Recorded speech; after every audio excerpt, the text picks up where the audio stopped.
Sinzili. bakontimine na mboka biso babeta yango otanga bakombo na bango te oyokaka mpa bakadre ya basosiété oke bango mpe babetaka so Marseille akanyaki na misaki 500 francs na ngaki nalia 69 000 francs soki esimbi soki esimbi te totandaka toujours chance.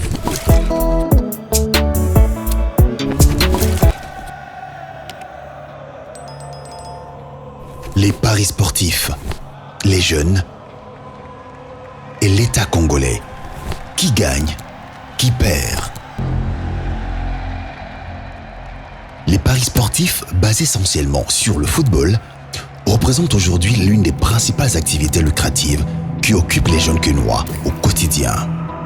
Il n'y a pas que Kinshasa. La tendance, c'est nationaliser. Un peu plus d'une dizaine de sociétés se partagent ce juteux marché, parmi lesquelles OneXBet, Winner, BetWinner, PremierBet, Melbet, Ngenge Sport, Mbet, Mojabet.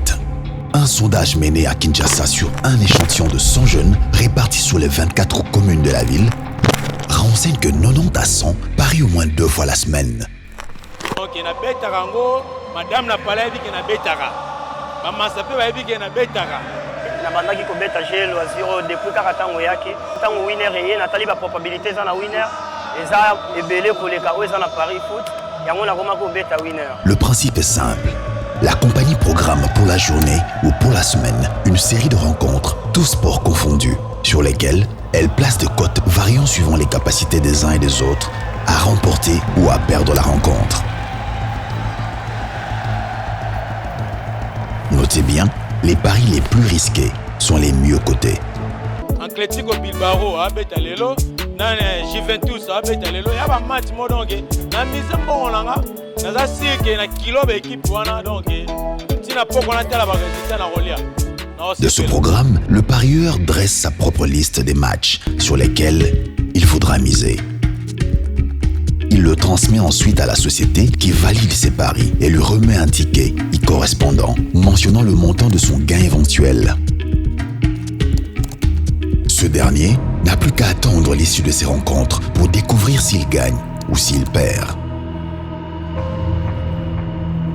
Plus de 50 jeunes de ce groupe affirment qu'il s'agit d'une source de revenus régulière qui leur permet de couvrir leurs charges mensuelles.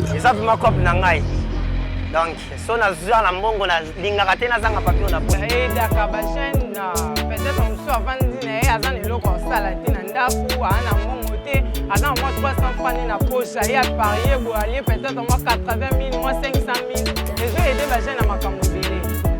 On peut gagner 100 millions, 500 000, 50 millions donc na 300 francs kaka. Bon, mbongo ebele on a lia na Paris foot, na lia 450 000 francs congolais. Na niveau na ngai na bête na 300 francs pamba, na lia 450 000 francs congolais. Et ça déjà belé.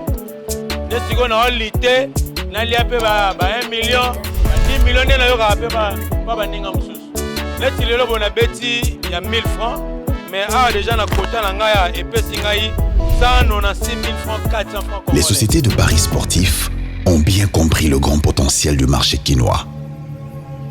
Après la diversification des possibilités de jouer, agents de paris, paris en ligne sur Internet, paris via short code, en dollars, en collaboration avec les opérateurs de téléphonie mobile, elles se sont tous lancées dans l'implantation des centres de paris dans différents coins de la capitale pour mieux séduire leurs cibles et marquer la proximité. Tous les grands championnats y sont diffusés sur grand écran. Et ces jeunes parieurs comptent sur Chancel Mbemba, Robert Lewandowski, Kylian Mbappé, Cristiano Ronaldo ou Lionel Messi pour leur faire gagner. Nous nous posons une question. Dans ce jeu qui génère chaque jour des millions, qui perd, qui gagne réellement? Une chose est sûre, pris ensemble, les parieurs misent de loin plus qu'ils ne gagnent. Et les cagnottes payées en gagnant ne représentent que des miettes sur les enveloppes recettes globales des sociétés.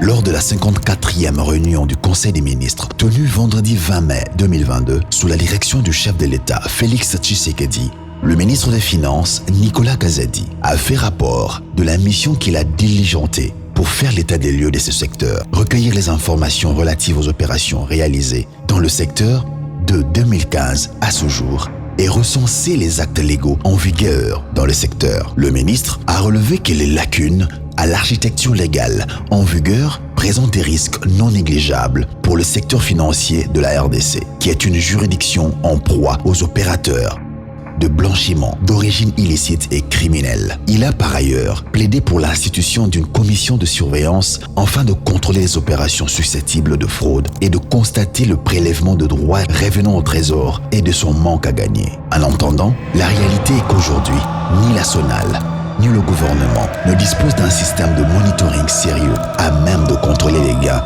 de ces sociétés. L'État ne s'en tient qu'aux chiffres que celle-ci lui déclare. Comme on dit, Mundele Azolia fort. Au classé va match na yo. Ndenge bébé le na mo pozo comporter. Le wana mundela nyoko liyo. Mais mo pe, so pe to nyoko la ga donc zaka jawa ça.